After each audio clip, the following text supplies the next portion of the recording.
जय माता दी दोस्तों, सीमा भक्ति ज्ञान में आप सभी का बहुत बहुत स्वागत है।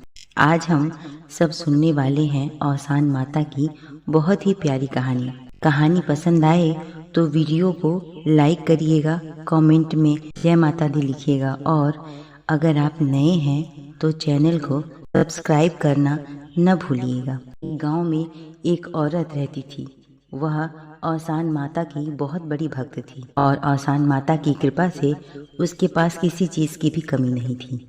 औसान माता की कृपा उसके ऊपर हमेशा बनी रहती थी। उसकी हर मनोकामना माता जी पूरा करती थी। वह हमेशा माता जी की पूजा के बाद शीतला माता की भी पूजा किया करती थी। उसके घर के पास शीतला माता और औसान माता का मंदिर था। एक दिन जब वह औसान माता की पूजा करके शीतला माता के मंदिर में जल चढ़ाने के लिए गई तो वहाँ पे एक बहुत ही पहुँचे हुए साधु महात्मा आए हुए थे। वो औरत ने सोचा कि हम जाकर उन साधु महात्मा की आशीर्वाद ले लें और उनसे मिलकर माता जी के प्रवचन सुनकर तब हम घर जाएं। जब वह गुरु महाराज के पास गई तो वह वहाँ नहीं थे। वो स्नान करने गए हुए थे और उनके जहाँ वो बैठा करते थे वहाँ एक कमंडल रखा था जिसमें जल भरा हुआ था और वो जल माता जी को चढ़ाने के लिए उन्होंने रखा था।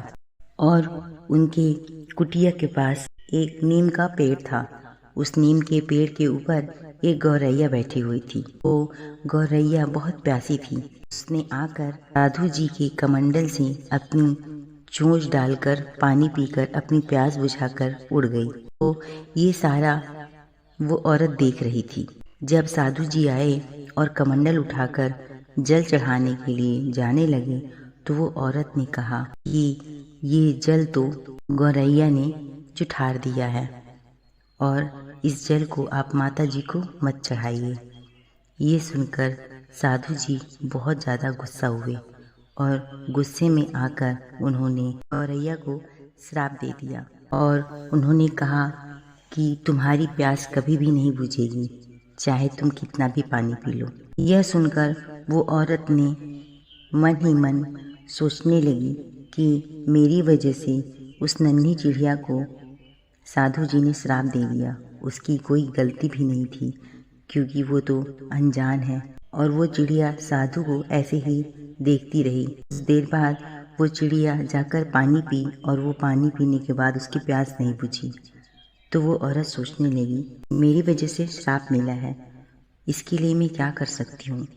उसने शीतला माँ के मंदिर में जाकर प्रार्थना की और फिर दूसरे दिन एक लोटा जल लेकर औसान माता के पास गई और उनको जल अर्पित करते हुए उसने चिड़िया के लिए अर्जी लगाई।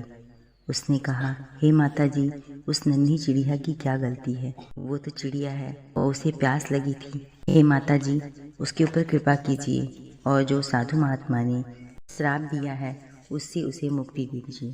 तो माता जी ने साक्षात उसे दर्शन दिए और कहा, तू तो मेरी निस्वार्थ भक्त है, तू तो हमेशा मेरी पूजा आराधना करती है और तू किसी भी बिना स्वार्थ के उस चिड़िया के लिए मुझसे अर्जी लगा रही है।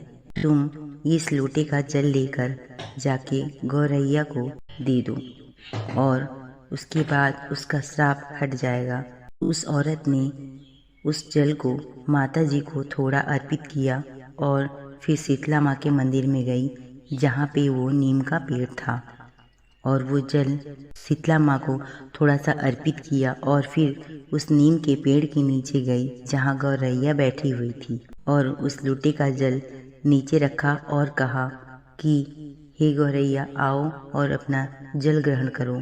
ये माता जी का आशीर्वाद है जो माता जी ने तुम्हें दिया है। तो फिर आकर उस जल को उसने पिया और उसकी प्यास बुझ गई और फिर उसका श्राप हट गया। जैसे निस्वार्थ भावना से वो औरत उस चिड़िया के लिए प्रार्थना करी और उसका श्राप हट गया और वो सुखी हो गई, वैसे ही हे औसान माता, सबकी परेशानियों को दूर करने वाली माता, आपकी सदा जय हो। बोली औसान माता की जय।